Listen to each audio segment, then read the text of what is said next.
Hello students, welcome to my channel SST ocean, जिस पर आपको डीओई की सारी वर्कशीट्स मिलेंगी सोशल साइंस की विद सॉल्यूशंस। हेलो स्टूडेंट्स, आज की हमारी वर्कशीट है सामाजिक विज्ञान की और टॉपिक है हिस्ट्री मीन्स इतिहास। और उसमें हमारा चैप्टर चल रहा है फ्रांसीसी क्रांति। और बेटे फ्रांसीसी क्रांति के ऊपर 4 वर्कशीट बन चुकी हैं और ये 4th वाली वर्कशीट है जिसके बारे में आज हम पढ़ेंगे। और ये कार्यपत्रक मीन्स वर्कशीट नंबर है 52 और डेट है 10/11 मीन्स 10 नवंबर। अब बेटा हम पढ़ना स्टार्ट करते हैं। टॉपिक हमारा था फ्रांसीसी क्रांति। अब ये जो हम बात कर रहे हैं, हम बात कर रहे हैं 1792 से लेकर 1794 के बीच की।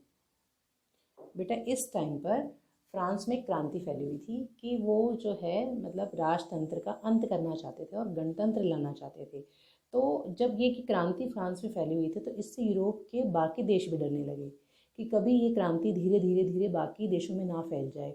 और जो वहाँ के कुलीन तंत्र के लोग थे, जो पादरी थे और जो राजतंत्र में विश्वास करते थे, जो मतलब सालों से राजा बने आ रहे थे, उनके पूर्वज से लेकर वही सिस्टम आगे चले जा रहा था, तो उन सबको भी एक मन में डर फैलने लगा कि कभी हमारे एरिया में, हमारे देश में भी ऐसा ना होने लगे। जो पादरी हम कुलीनबर्ग फ्रांस से भाग गए थे, उन्होंने क्रांति के विरुद्ध भावना फैलाई।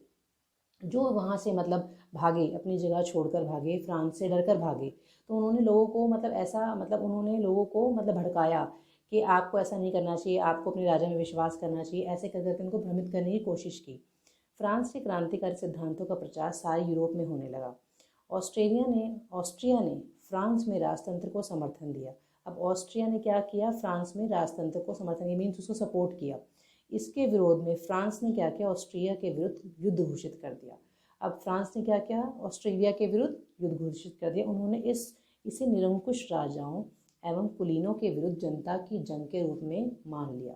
मतलब अब जो था, इस क्रांति में आम पब्लिक भी काफ़ी बड़े लेवल पर जुड़ गई थी। अब वो सब भी राजाओं और कुलीनों का विरोध करके अपनी सरकार में जो था गणतंत्र लाना चाहते थे अपने राज्य में, अपने देश में, क्योंकि वो थक चुके थे मतलब राजा के एक निरंकुश शासन से, अत्याचारों से।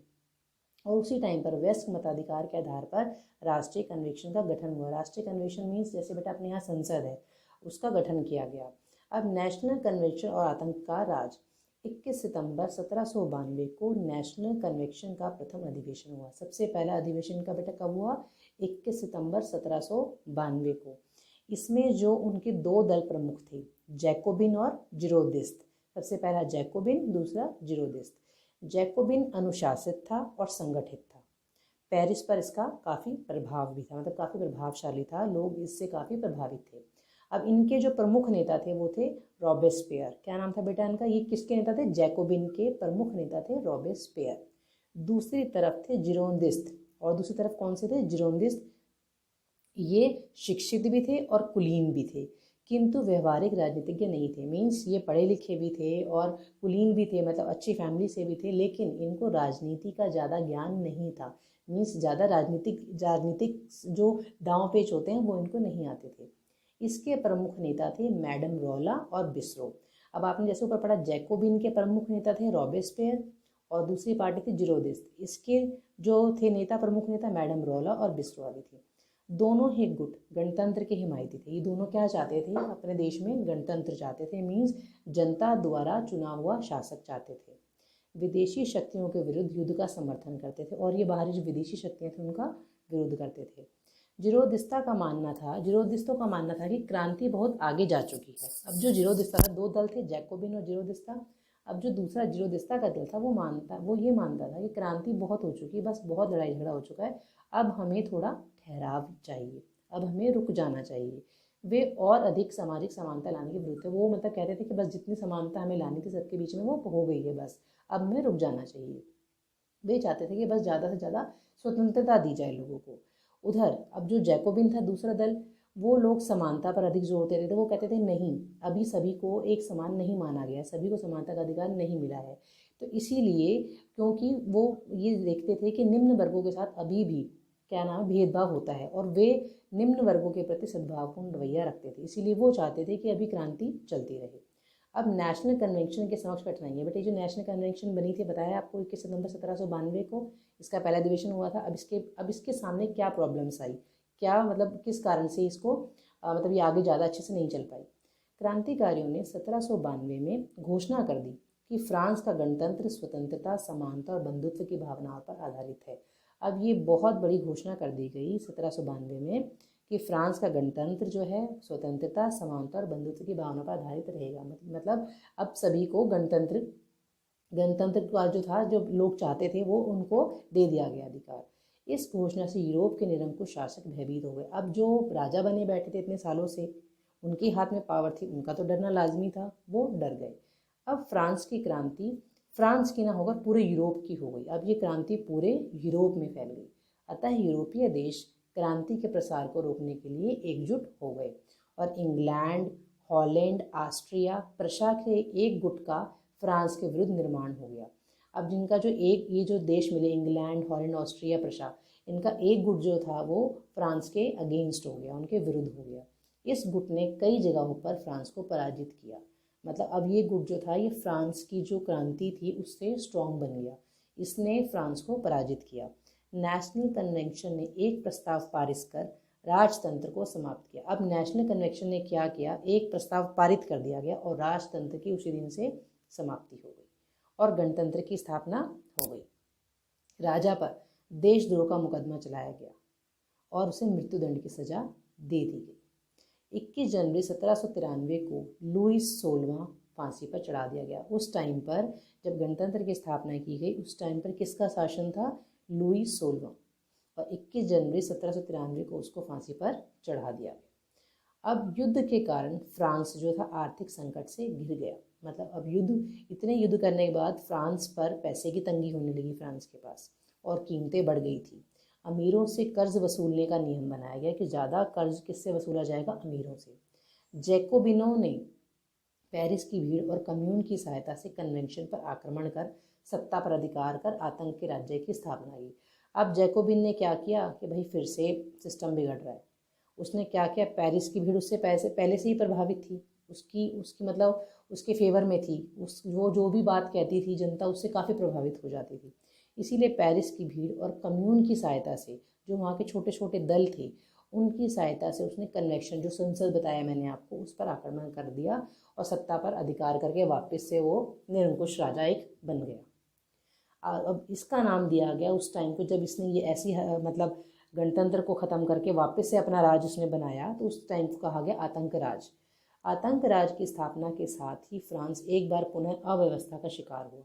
अब फिर से जो लोगों को इतनी एक उम्मीद बंधी थी कि गणतंत्र आएगा, हमारे द्वारा चुना गया कोई नेता आएगा, फिर से, लेकिन जैकोबिनों की इस हरकत से वो फिर से दोबारा से एक बार फिर सारी अर्थव्यवस्था जो थी इनकी चरमरा गई। रॉबेस्पियर के नेतृत्व में इसकी स्थापना की गई थी। इसमें क्रांतिकारी जन सुरक्षा की स्थापना की गई थी और जो जैकोबिन्स के विरुद्ध काम करता था उसे मृत्युदंड दिया जाता था। अब यहाँ पर जो भी जैकोबिन्स का विरोध करता था या उनके अगेंस्ट बोलता था उसको मृत्युदंड दे दिया जाता था।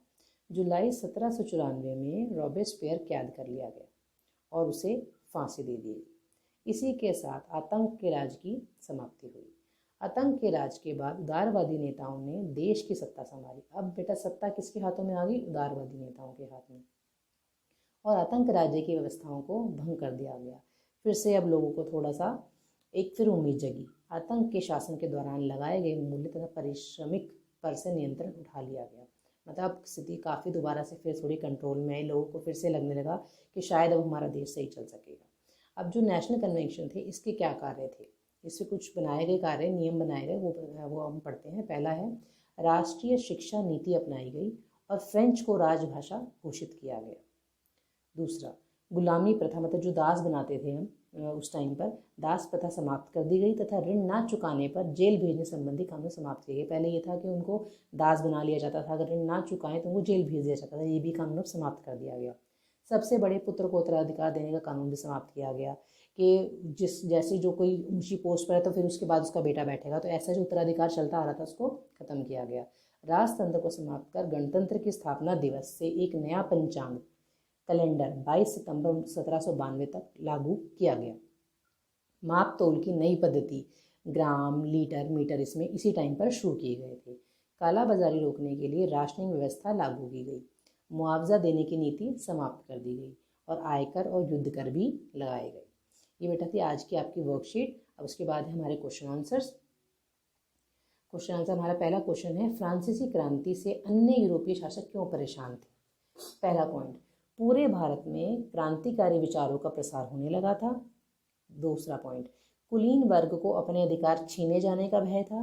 तीसरा पॉइंट, फ्रांसीसी क्रांति के बाद शासक वर्ग भी लोकतंत्र के कारण गद्दी जाने से भयभीत थे, मतलब सभी को डर था कि हमारे हाथ से हमारा शासन चला जाएगा। क्वेश्चन नंबर 2, रॉबेस्पियर कौन थे? रॉबेस्पियर जो थे जैकोबिन दल का प्रमुख नेता था, जो क्रांति के बाद जैकोबिन सरकार का प्रमुख भी बना। क्वेश्चन नंबर 3, आतंक का राज क्या था? रॉबेस्पियर के 1793 से 1794 के शासनकाल को आतंक का राज कहा जाता है। इस समय के दौरान जैकोबिन सरकार के विरोधियों पर बहुत से अत्याचार किए गए थे। इस दौरान हजारों लोगों को मृत्युदंड भी दिया गया, इसीलिए इस टाइम को आतंक का राज कहा जाता है। क्वेश्चन नंबर 4, नेशनल कन्वेंशन के कौन कौन से महत्वपूर्ण कार्य थे? फ्रेंच भाषा को राजभाषा घोषित किया गया। क्वेश्चन नंबर 2, पॉइंट नंबर 2, दास प्रथा समाप्त कर दी गई। पॉइंट नंबर 3, कालाबाजारी रोकने के लिए नई राजनीतिक व्यवस्था भी शुरू की गई। पॉइंट नंबर 4, फ्रांस में राजतंत्र को समाप्त कर गणतंत्र राष्ट्र घोषित कर दिया गया। और पॉइंट नंबर 5, फ्रांस में नापतोल के नए पैमाने लागू किए गए। उम्मीद है बेटा आपको आज की वर्कशीट समझ आ गई होगी। अब आप ये अपनी वर्कशीट के क्वेश्चन आंसर्स अपनी कॉपीज में कर लीजिए।